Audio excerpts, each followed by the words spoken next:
C'est une montagne qui nous attend. Que dis-je? C'est l'Everest qui attend les ciels et marines. Mais vous le savez particulièrement très bien, impossible n'est pas vrai. Bonjour à toutes et tous, vous êtes dans J-2.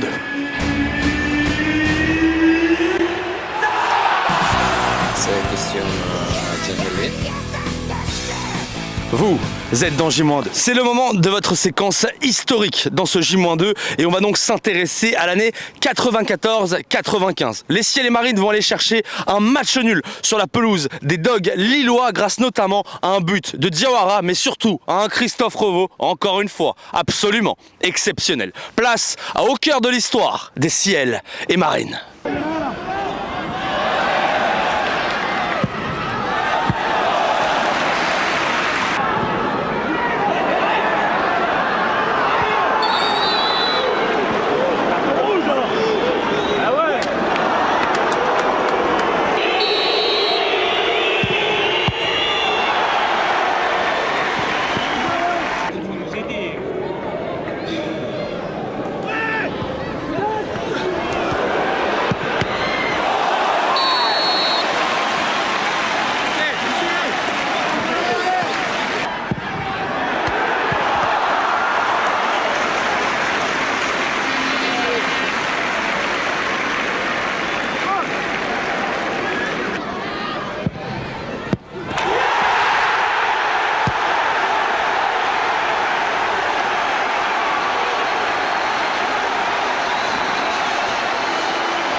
Vous êtes bien sûr toujours dans J-2 et nous, on va prendre la direction du Stade Océane car c'est l'heure de vos infos conférence de presse. On va donc retrouver le coach Didier Digard et votre nouvelle recrue Junior Mwanga. C'est votre info conférence de presse. Si on veut marquer, il faudra jouer.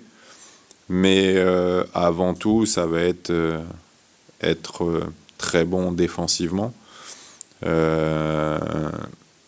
Mais on reste dans une situation où il faut des points et c'est bien de prendre un point, c'est bien parce qu'on voit que sur ces matchs retour, on fait mieux que ce qu'on avait fait sur les matchs allés, mais la situation fait que ce ne sera pas suffisant pour pouvoir se sauver, donc il faut trouver le juste milieu.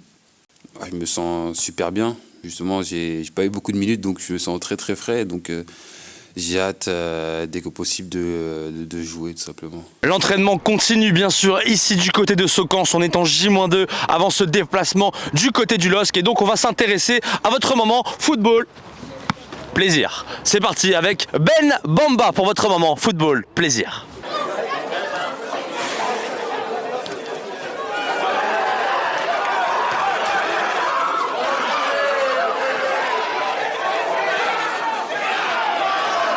Et il est notre invité dans ce J-2, c'est bien sûr l'entraîneur des gardiens et les Made in KV, monsieur Nicolas Douchas est avec nous. Bon déjà Nico, comment ça va? Ça va. Bon, on va passer déjà à l'actualité avant de passer à ce match de Lille. C'est le départ de Paul Arnier en prêt du côté des deux Belges. Ton avis sur ce départ, c'est bon pour sa suite, on va dire? Non, Paul c'est pour lui une belle évolution. C'est une offre qui n'était pas attendue au départ. C'était pas ce qu'on pensait tout de suite pour lui, mais l'occasion s'est présentée. Du temps de jeu à un niveau supérieur par rapport à ce qu'il peut connaître avec la réserve ici. Il va pouvoir se frotter au football d'adulte avec un bon niveau et une expérience un peu plus loin du Havre, loin de la KV. Donc à lui de montrer qu'il a les qualités et qu'il est capable de faire de bonnes choses. On pose beaucoup de bien par rapport à Paul et vraiment j'ai envie de voir ce qu'il est capable de faire à ce niveau-là. Bon, on va rester dans la bière et les frites car on va partir du côté du nord de la France avec le match contre Lille qui va arriver. Il y a eu un choix fort qui a été fait au sein des gardiens sur ce début 2025 avec Mathieu qui garde la cage depuis le match face à Reims. Comment toi, en interne, tu arrives à gérer ce changement de statut pour les deux et voilà comment ça marche au quotidien entre vous trois? Bah, c'est une décision qui est toujours difficile à prendre, hein, mais après c'est le métier qui fait ça, c'est le poste. On a décidé de changer Arthur était moins décisif ces derniers temps. On a voulu apporter un peu de sang frais, une nouvelle énergie. C'est pour ça qu'on a mis Matt dans les buts. Mais l'important, et c'est sur les discussions que j'ai eues avec eux, c'est vraiment que l'état d'esprit reste le même. Au quotidien, on bosse de la même façon. J'ai essayé depuis le départ de faire aucune différence entre eux. Ce que je continue de faire, j'ai toujours la même approche avec les deux, avec les trois, même quand Paul était là. Et moi, mon rôle, c'est d'être bienveillant, de les préparer, de faire en sorte aujourd'hui que Mathieu garde sa place et de faire le maximum pour qu'Arthur récupère la sienne. Donc c'est un jeu un peu vicieux, mais comme tout est fait avec transparence entre nous trois, il n'y a pas de souci par rapport à ça. Bon, tu l'as dit, les préparer car il y a un très très gros match qui arrive ce week-end face à l'une des meilleures attaques de France avec plein de profils différents. Est-ce que c'est un match qu'on prépare différemment au sein de la famille des gardiens parce qu'il y a une force offensive en face qui est vraiment, on va dire, supérieure à beaucoup de forces offensives en Ligue 1, ou c'est un match qu'on prépare, on va dire, normalement comme on a préparé le match d'Angers la semaine dernière? J'ai envie de te dire qu'aujourd'hui on prépare les matchs un peu de la même façon. On est en mission, stopper l'hémorragie, essayer de sortir des matchs sans prendre de but. C'est pas arrivé assez souvent cette saison, donc l'objectif est là. On sait que si on retrouve cette solidité défensive et nos cages inviolées, on réussira à prendre pas mal de points sur cette phase retour. Donc même si il y a du travail spécifique lié à l'équipe adverse, mais dans l'approche mentale, il n'y a pas de différence. C'est vraiment être en mission et de se dire il faut vraiment tout faire pour que le ballon ne rentre pas dans notre but et apporter de la confiance et de la sérénité. Monsieur Douchez, merci beaucoup.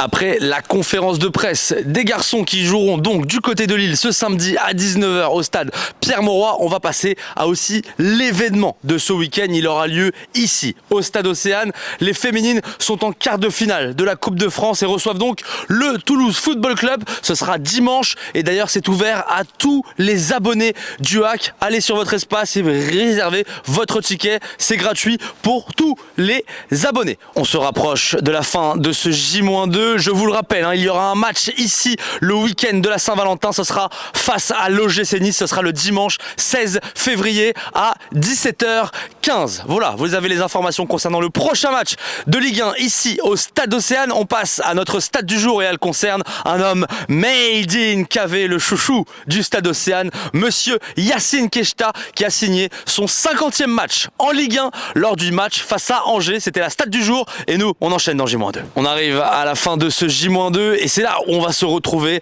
ce dimanche pour le match bien sûr des féminines. Ce sera face au Toulouse Football Club, quart de finale de la Coupe de France. Vous connaissez la musique, forcément, c'est l'heure. It's time pour votre week-end ciel et marine. Et on va commencer avec les U17 et les U19.